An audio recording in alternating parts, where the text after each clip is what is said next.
Good evening, class. My name is Monique Malvo, and I am here to present my informative speech about equal employment opportunities.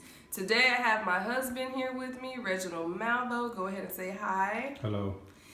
He's the only person I was able to get today. It is tough trying to find people to come all the way to where I live to watch me do a speech. Today we'll be talking about equal employment opportunities. Did you guys know that it is against the law for an employer to discriminate against you for your background, ethnicity, physical ability, that they cannot deny you a job because of those, reasons. So therefore, I'm going to explain to you more about the purpose of equal employment opportunity. It is a practice of avoiding discrimination by employers during employment.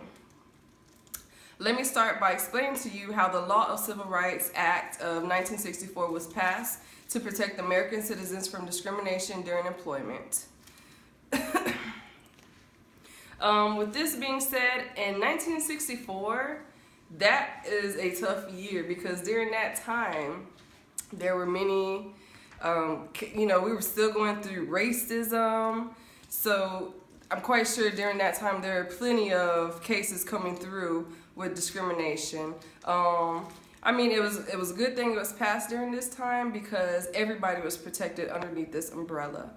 Okay, so with that being said, equal employment opportunities, EEO, I'm going to start saying EEO.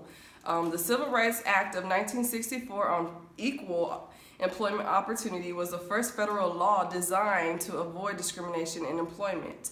This includes hiring, promotions, and transfers. Affirmative action is also being implemented to ensure the number of minorities and women in workplaces increases. So with this being said, they actually have like a graph or a chart to make sure that numbers are matching to gender, race, physical ability. You have to make sure you're hiring so many people of this ethnicity. Everything has to be fair, basically. To deal with cases of employment opportunities, the U.S. has made, many ways that we as employees can voice our concerns if we feel any of these things going on.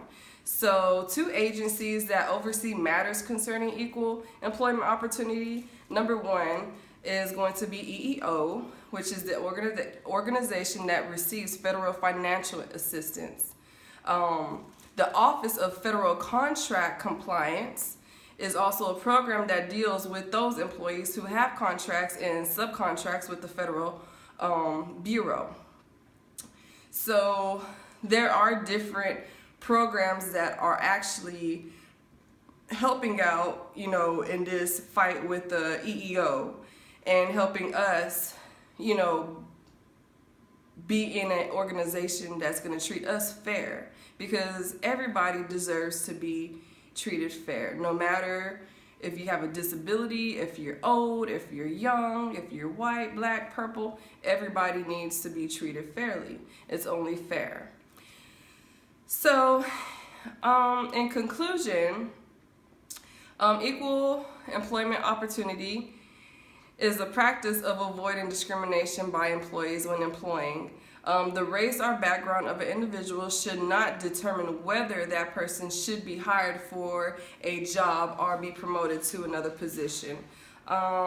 With me, in my current situation, I feel I might be, discriminated against because I have been working, longer than some of my peers, and I have, more experience than some of my peers, and I've been overlooked.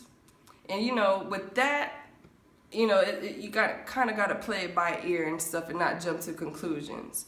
But if you ever do have a concern or a situation, it's best to go through your proper chain of command before making a big jump into making a EEO complaint. you know, because sometimes things can be fixed within the organization. For this reason, the United States passed the law of Civil Rights Act of 1964 to protect American citizens from discrimination during employment. So with that being said, we have a law that we can refer to and that we can go to. So I hope this was very informative. I know this is a late speech. I hope, you know, some way, somehow, this did help out some of you guys and didn't cross any lines. I hope you enjoy it. Thank you.